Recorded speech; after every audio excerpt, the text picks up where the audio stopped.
You are Locked On Clippers Postcast, part of Locked On Sports Los Angeles on the Locked On Podcast Network. Your team every day. Hello again, and welcome into the Locked On Clippers Postcast on the Locked On Sports LA YouTube channel, the place to hang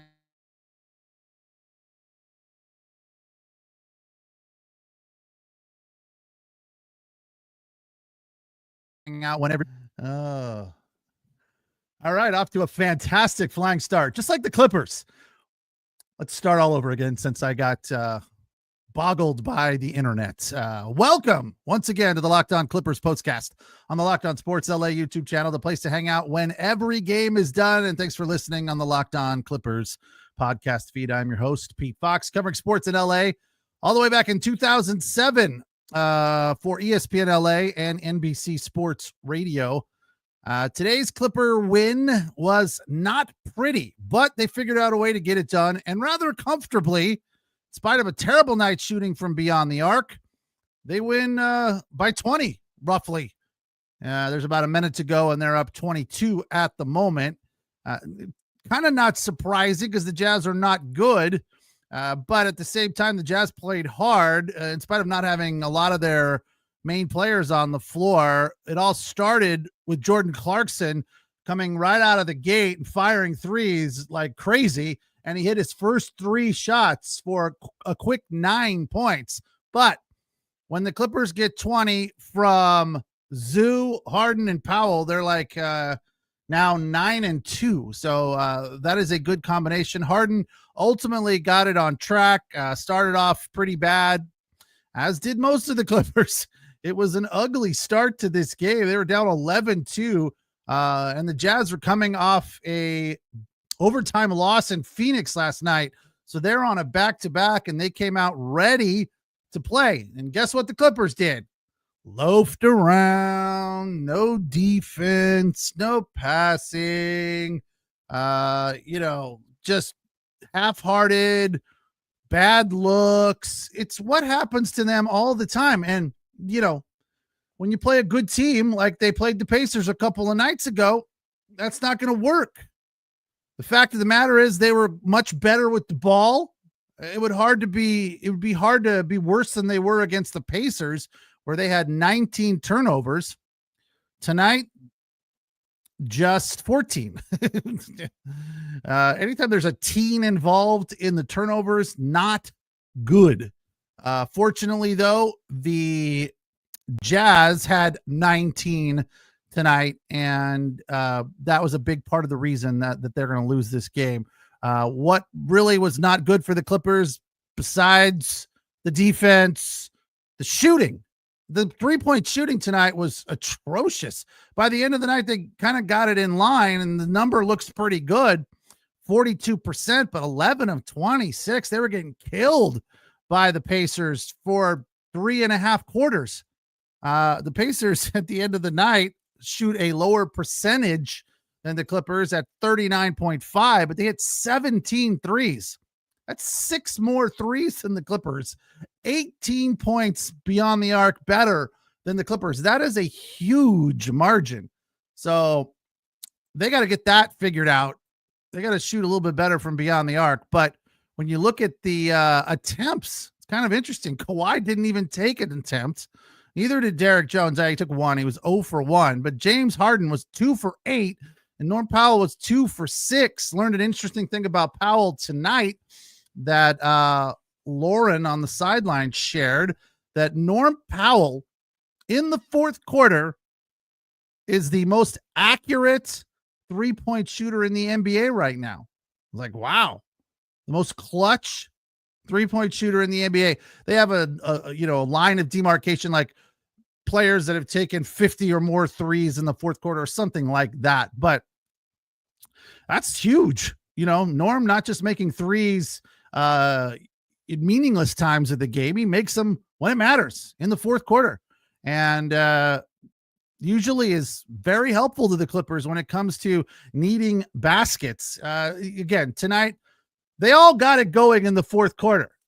And I guess I should just really focus on the good part of this game and just forget about the first 3 quarters when it was pretty ugly. There's a lot of bad stuff going on and a lot of stuff to not be encouraged about.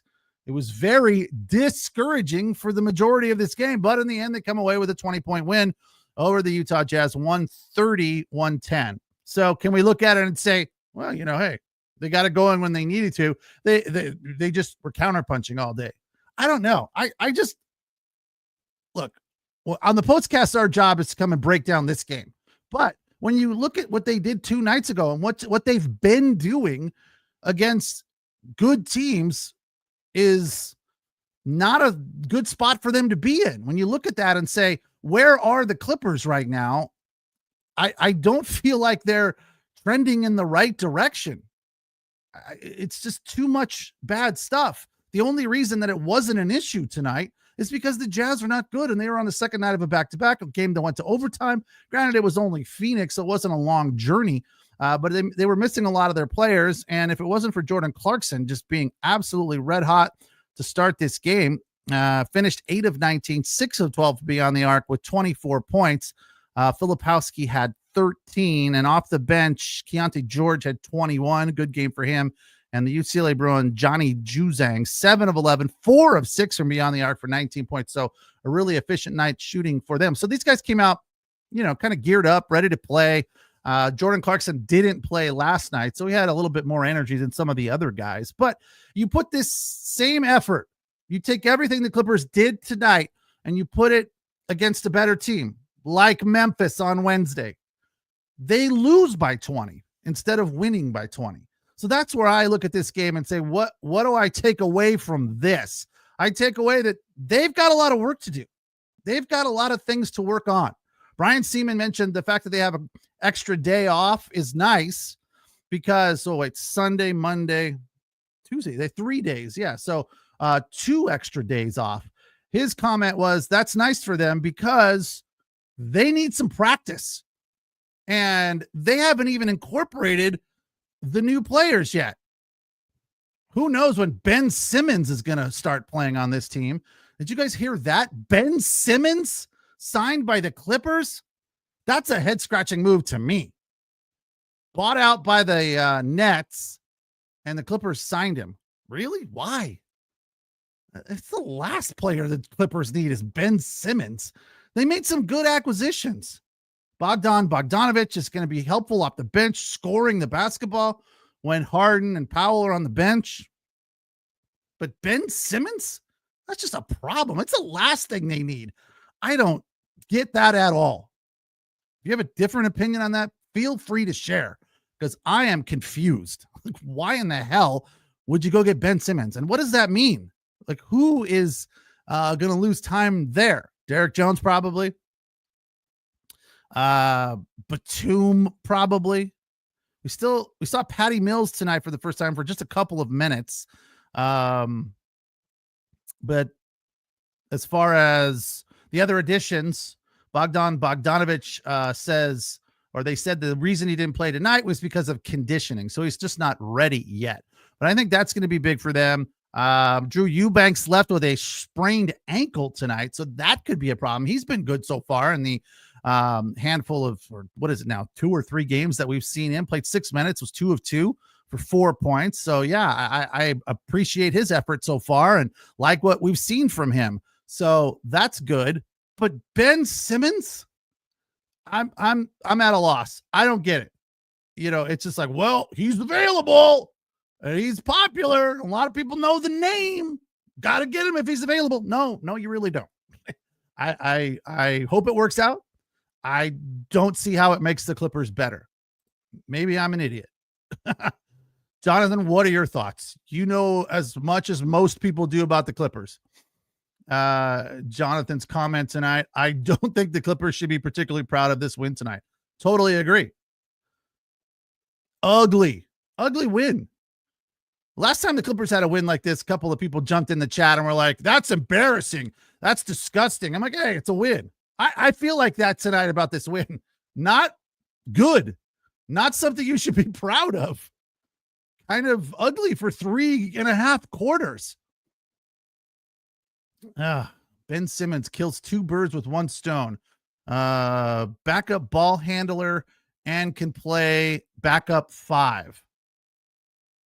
Really? Okay. I mean, those are fine things, nice attributes, and you're not wrong.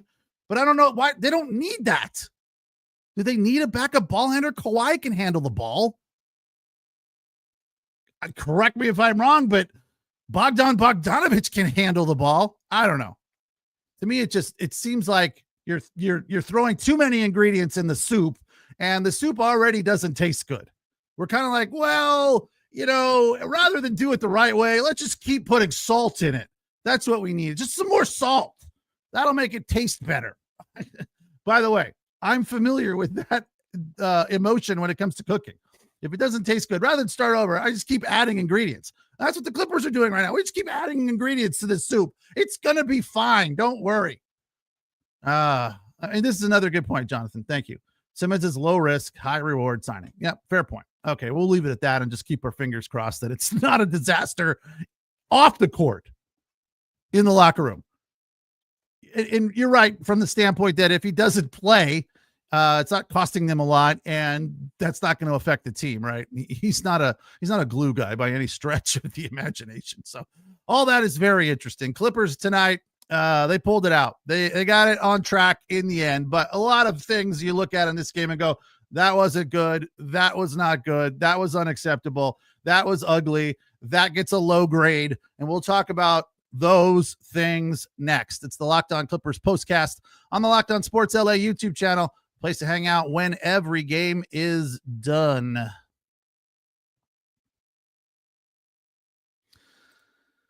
Tonight's episode of the Locked On Clippers postcast brought to you by Game Time. Looking for tickets to your next big event, whether it's a concert, comedy, or sports, finding the right ticket at the right price can be a headache. It can also be a lot of fun when you've got an app like Game Time to help guide you through it, because they have Game Time picks.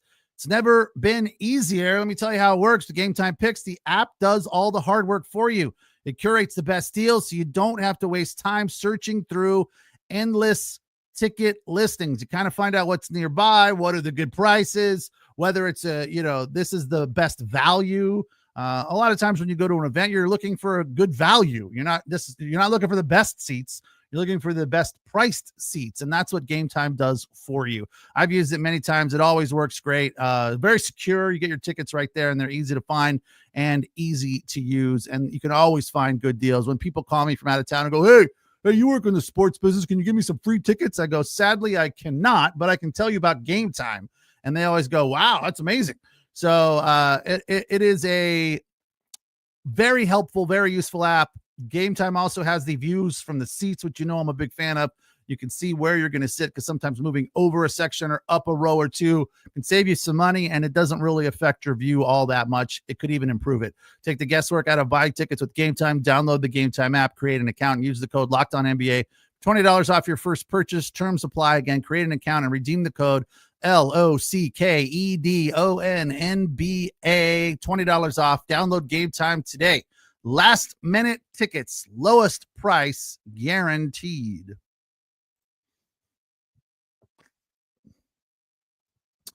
Clippers with a 20-point win tonight over the Jazz, 130-110 the final. Nice fourth quarter, and I guess we can feel good about that. Some of the stuff that I liked in this game was they fell behind early 11-2, but they went on a run pretty quickly after that.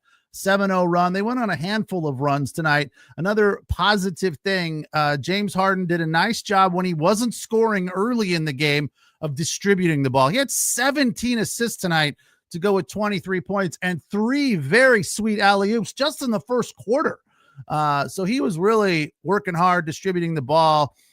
His old man lethargic draw the foul penetrations were kind of driving me crazy, but it was working. And he only had 5 turnovers, so that's not terrible. It's not great. That's like a B- C+, if you're grading James Harden in the turnover department. 7 of 8 from the line. So all in all, that was good. But one of the things that they just continue to do for a good majority of this night was not close out on the 3-point line when the Jazz were just bombing threes, and they were doing it quick. Clippers, the half-hearted wave the arm thing, which drives me insane for a good portion of the night. and they just weren't missing. And then all of a sudden they started missing. Like they had their 3-point percentage earlier in this game when I was getting frustrated too fast. They had it at like 75%. And then by the end of the first quarter, it was down to 44%. I was like, how quickly that changes. And it wasn't because of the Clippers defense. It was because they just stopped making them. They were not close. They were hitting the heel and, just bad shots, which was bound to happen. I kind of figured it would. They can't keep this up all night. But the Clippers played, it wasn't pretty, but the statistics, the shooting percentage for them all night, even when they weren't playing well, was really good. 54% at the end of the first quarter, but the threes were just off all night long. Again, by the end of the night, they got it up over 40, but at the end of the first quarter, it was 37%. At the end of the first half, they were shooting at 30% from beyond the arc. So you can give them credit for battling and getting it back on track by the end of the game. Norm had 15 in the first half, part of a very nice night for Norm Powell. In 36 minutes, 50% from the floor, going 9 of 18 for 26 points and 3 assists. As for tonight's bucket list, Norm made it on there, but we'll start at number 5, the 5 best, most interesting, meaningful, important buckets of the night. Amir Coffey had a 3. It was a second chance opportunity. It came at the 135 mark of the first. It gave the Clippers a 28-27 lead. For number 4, James Harden had a layup at the 104 mark of the first. It was just his second basket of the night, but it was a nice dribble drive when he still had some energy and he wasn't doing the old man slow, going out of his way to draw the foul, which again, he's very good at it. He knows how to do it. And as long as the ball goes in the basket, I guess that's what we're looking for. It's just not pretty. He's like a knuckleball pitcher in Major League Baseball. He's lost his fastball, but he still knows how to get people out, and he knows how to draw fouls, and he knows how to score. Even when he's off, most of the time he figures it out.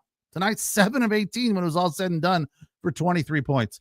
For number 3, Amir Coffey hit a 3 from the wing at the 4:28 mark of the third. It was a clutch, meaningful basket that the Clippers needed. It made it 78-75. For number 2, Derek Jones Jr. had an alley-oop dunk from Amir Coffey. It was a nice fast break. Clippers have been playing well in that department. When they have energy and they're running the break, it feels like they're just a better team. That came at the 32nd mark of the third, and it gave the Clippers a 10-point lead. And for number 1 tonight on the bucket list, Norm Powell hit a straightaway 3 at the 5:20 mark of the fourth. It also gave the Clippers a 10-point lead, and they really pulled away from there and salted this one away. 111-101 the final. But just, too much lethargic, lazy, lack of defense at the perimeter, in the paint. It just wasn't there. Thank God for Zoo. Ivica Zubac kept him in the game tonight. And this is what I said they should have done more of against the Pacers a couple of nights ago. Just get those easy buckets from Zoo. Maybe they're not easy for Zubac, but they are, let's put it this way, high percentage opportunities. And when they got the ball into Zoo, more often than not, he would get the bucket, get the points. He was 13 of 16 tonight. He only missed 3 shots. So very, very high percentage night. And that's how they stayed in this game when they weren't setting up the offense. They had no rhythm. The ball was just stuck, whether it was in James Harden's hands or Kawhi's hands. They just weren't moving the ball. It would be like penetrate, kick, bad look, or I'm going to stand here and hold the ball between my legs and then figure out a way to get a shot off. And it's not a good shot. It might go in, but that's what Harden is capable of doing. I feel like if you just, because you watch more often than not when the Clippers aren't doing this stuff that to me is very fundamental, like moving the ball, the other team is. And I was like, I'm going to look and see that the Jazz doing this? Sure. They come down, move the ball around 3-4 times, find a good look and hit it. But the Clippers weren't. And, with the 3-point shooting at that point in the third being a problem with no perimeter defense until Chris Dunn started playing defense late in the third, early in the fourth. just wreaking havoc, as Brian Seaman put it, I think is a good way to describe it. Everything turned. Clippers play some defense, get some turnovers, create offense off of defense, and that's a good look for them. They just need to move the ball on offense a little bit more. They can play the defense, turn the ball over. And again, the Jazz had 19 turnovers. So they did that well. Most of those came late when they kind of ran out of gas. And the Clippers took advantage of it, pulled away and won it by 10. But for three quarters of this, 2.5 quarters of this game, we could say 3. I mean, they were not good for most of the third. And they somehow figured out a way to get it going and win this game. And it wasn't because of defense other than Chris Dunn. Chris Dunn was the only one. Chris Dunn brings that to this team.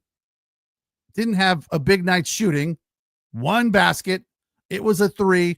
So he is perfect from the floor. 1 for 1 for 3 points. Amir Coffey, 28 minutes, 6 of 11, 5 threes. He was the most clutch from beyond the arc tonight with 17 points. So good night for him. But Zoo, without a doubt, was the best shooter on the floor tonight, 13 of 16. Jonathan says Zoo is too often an afterthought, and that should never happen. Good they made a concerted effort to get Zoo the ball tonight. So, yeah, totally agree. One more here from Jonathan. Lots to say, Jonathan. Thank you. Appreciate that. Jazz made a concerted effort to attack Harden in the first half to get into the paint and get the Clipper defense in rotation, which led to all other threes. Yeah, they had a nice game plan, and it was working. I looked at it and said, they can't keep this up. They really can't. And yes, Derek Jones also had a very nice night on defense, lots of energy, and a nice night shooting as well. 5 of 8 for 11 points. So all in all, there was some good play offensively, but most of that came late in the game. When you look at the statistics, like I said this all night, the Clippers shooting percentage, in spite of playing terribly, was not bad at really any point in time. They had it close to 50% all night, and they finished at 58%. They were just bad from beyond the arc. But again, 42% is respectable. It was just bad for most of the night. And I'm sorry, I shouldn't be hung up on that so much, but I kind of am, because if this was a better team, it wouldn't have worked. They were shooting at 30% in the first half. They got to be better shooting the 3. But when you're getting the ball to Zoo and he's getting those easy looks, that keeps your shooting percentage up, and that was good. Kawhi, not great, but in the end, the numbers looked okay. He finished 4 of 9 for 10 points. I mean, we just need more from Kawhi if this team's going to be any good. Played 31 minutes, so that was nice to see, but he had 5 turnovers, so that was frustrating. So lots of frustrating things and a fair amount of good things. As we dig a little deeper, it ultimately isn't that bad, but you can't overlook the fact that it was against the Jazz. 130-110 the final. It's the Locked On Clippers postcast on the Locked On Sports LA YouTube channel, the place to hang out when every game is done, and we appreciate you allowing us to be your source for your team every day. Tonight's episode of the Locked On Clippers postcast brought to you by Robinhood Gold. With Robinhood Gold, you can now enjoy the VIP treatment, receiving a 3% IRA match on retirement contributions. The privileges of the very privileged are no longer exclusive. With Robinhood Gold, your annual IRA contributions are boosted by 3%. Plus, you also get 4% APY on your cash-in non-retirement accounts. That's over 8 times the national saving average. The perks of the high net worth are now available for any net worth. The new gold standard is here with Robinhood Gold. To receive your 3% boost on an annual IRA contribution, sign up at robinhood.com/gold. Investing involves risk, rate subject to change. 3% match requires Robinhood Gold at $5 a month for 1 year from first match. Must keep funds in IRA for 5 years. Go to robinhood.com/boost. Over 8% or over 8 times the national average savings account interest rate. Claim is based on data from the FDIC as of November 18, 2024. Robinhood Financial LLC, member SIPC. Gold membership is offered by Robinhood Gold LLC.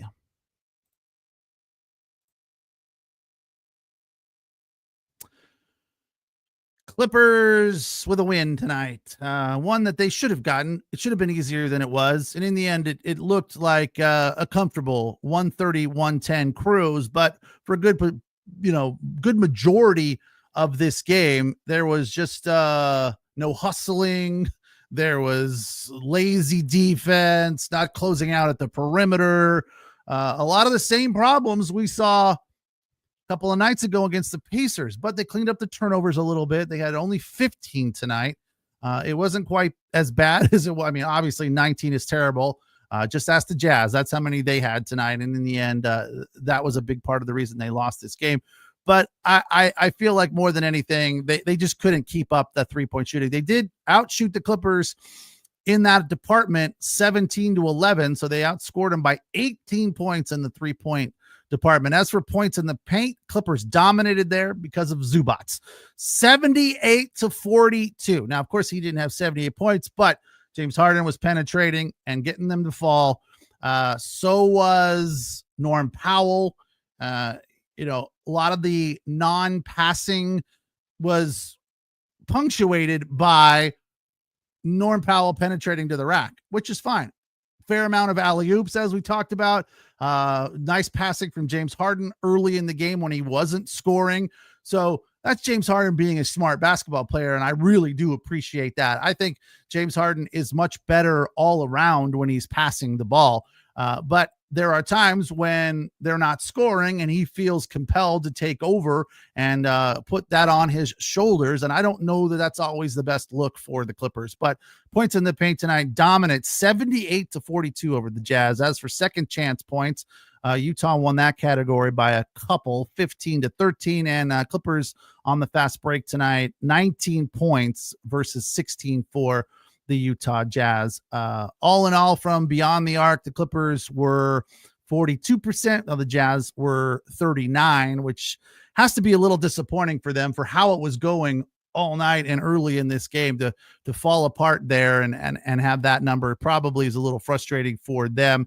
From the floor, though, the Clippers 58% because of all those points in the paint, and the Jazz shot it at 47% at the free throw line. Another place the Clippers have to be a little bit more efficient, 81% tonight, and the Jazz were 83% in a 130-110 win. The Clippers' biggest lead, 22 points. That came late in the game. But this game went back and forth for a good portion of the night. There was 11 lead changes, and the longest run of the night was 10 points. They were tied 7 times. Jazz led by as many as 13. That was, I believe, in the third quarter. So I think they come away from this feeling okay about how it went for Utah, and the Clippers probably, I don't know. I really would like to be in that locker room tonight to kind of get a read on what their emotions are after this win. It's a long season. I get it. And I'm sure they're just like, hey, get the win, move on. We got a few days off. That's nice. But we got a big one on Wednesday. I would imagine that's kind of the mantra. We're going to rest. We're going to practice, hopefully get Bogdanovich incorporated and get him on the floor when they play the Memphis Grizz on Wednesday. That's going to be a big one. So we'll see how that turns out. And as I said, hopefully Bogdanovich will play and maybe we'll see Ben Simmons. Who knows?